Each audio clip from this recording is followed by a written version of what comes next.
Deputy President of the Republic of Kenya, Rigathi Gachagua, all protocols observed. Ladies and gentlemen, hamujambo. I'll be very brief before I allow my colleagues to contribute and to say something on the drugs issue. Your Excellency, I've been in the forefront fighting drugs in my other career when I was a journalist, and have been highlighting a lot of issues. I'm very happy because this is the first time that we are having such an event in Mombasa County. And I believe we are going to achieve and get the results out of this meeting.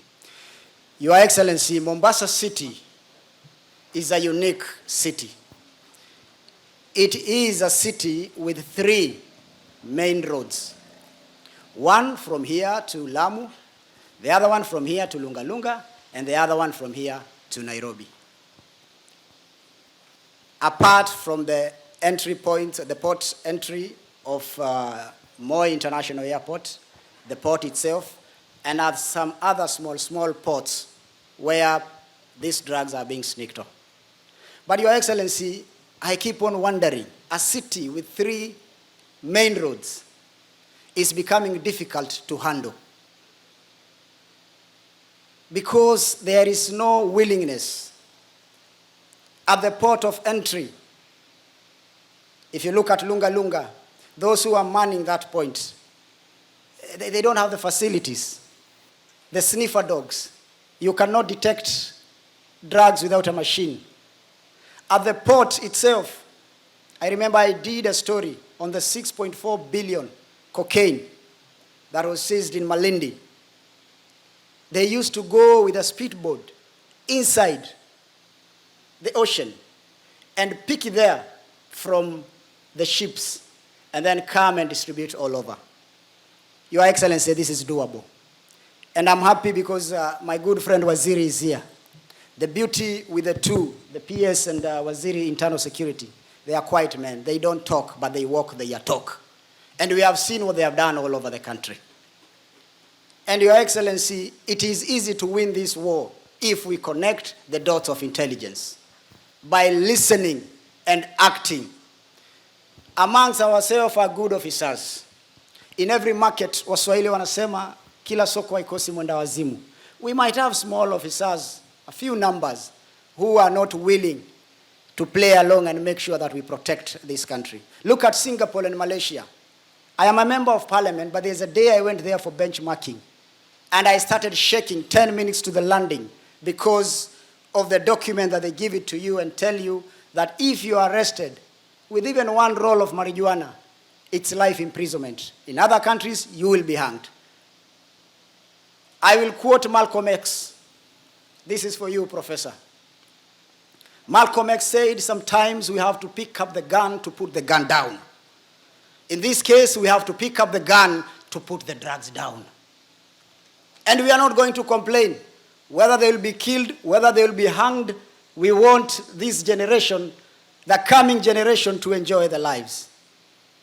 Today, Your Excellency, you will be visiting Nyali constituency. Of course, you are in Nyali constituency, but you will be going to another ward called Freer Ward. It is clean. It is the base and hub of those addicts. But today it is clean because you are coming. If you leave today in the evening, more than 1,000 will be there. Nakada should pull up their socks. I've heard you saying about some areas in Mombasa. That is your own opinion, Paul. You need to ask us, the leaders, and we will tell you where the problem is. You haven't mentioned Nyali, Mkomani, Shauri Yako, Majengo Mapya. You haven't mentioned where I have problem. And now we had a problem of hard drugs. Now we have another problem coming in big time. The liquor issue.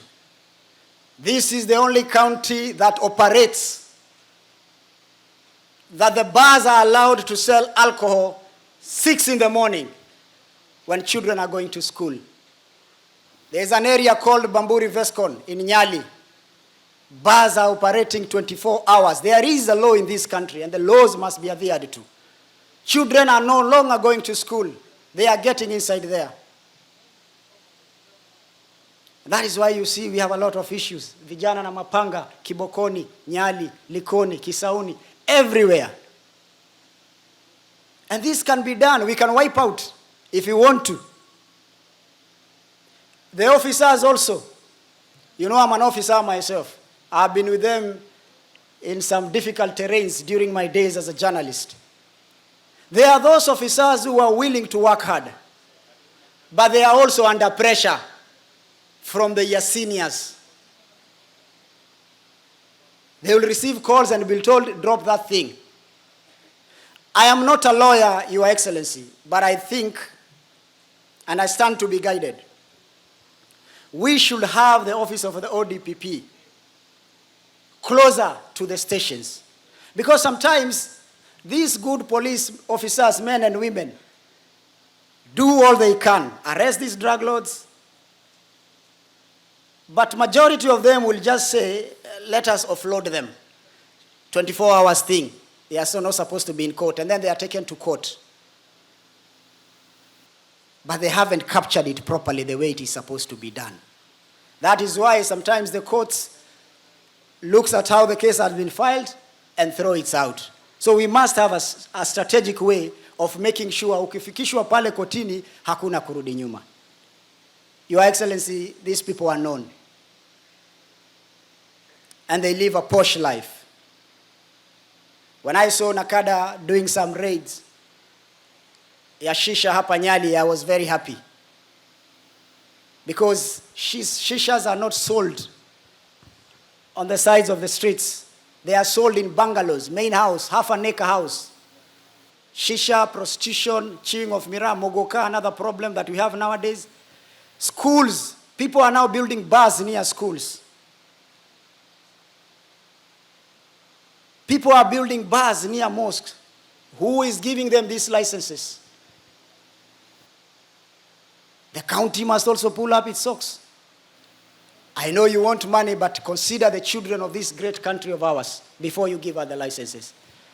When I was in the media, I used to say that when the police go and raid somewhere after we have highlighted a story, I used to say it's all about the show of the uniform. Please, Nakada, don't stop. Don't stop because people are happy here. Go now to Bamburi Vescon. Raid all those areas and make sure they follow the laws of this country, that all the bars in this country must be open at around 5. And those officers who mess up, those officers who are corrupt, I agree with you, Your Excellency, Waziri, they should not be transferred. They should be fired on the spot. You cannot transfer corruption to another county. Let's deal with those who are not performing and also deal with those who are performing. Hawa watu ni wangwana sana, ni watu wazuri hao officers. Hata wao wako na shida zao. Ni sharti pia hawa wasikizwe ili waweze kupata motisha na nguvu ya kupigana na dawa za kulevya. With this meeting, Your Excellency, I believe by the time we are done, we want to see boots on the ground so that we can be able to save this generation. Hii kitu, Your Excellency, imezidi sana. Ni kubwa sana. Watoto mazezeta. You see a young man sleeping while standing in the streets of Mombasa and he can't fall. Where do they get these drugs? The entry point are those that I've mentioned when I started my conversation here with you guys. We can do it. In my last term, in my first term as a member of parliament, I passed a bill, Mheshimiwa Kithure Kindiki, it is there. The drugs and psychotropic substances. And the former president appended his signature in it. There was an issue of cash bail or bond. You arrest a drug baron with cocaine worth 300 million. He gets a bond of 500,000. He can afford. But now we have changed. We have given you the opportunity to share their property. We have given you the opportunity that if they write any property under their children, you take it, because there is no class 6 boy or a form 1 boy who can afford a bungalow worth 100 million. Take it. It belongs to the government of Kenya. Turn those houses into rehabilitation centers and heal the nation. I am an angry man because I know what the drugs have done to my people. And this should come to an end. In the next meeting that we are going to have, let us celebrate the results. Hawa watu si wa kubembeleza, ni watu wa kulima msumari kwa nyundo. Ukiona unagonga, kwa sababu they are making a lot of money and they are destroying the youths of this country. Your Excellency, nikiendelea hivi sana nitaongea. Allow me now to be able to invite my colleagues, and because of time I'll go per county, but allow me to start with our deputy leader of majority. More Radio 88.2 FM. We are in charge.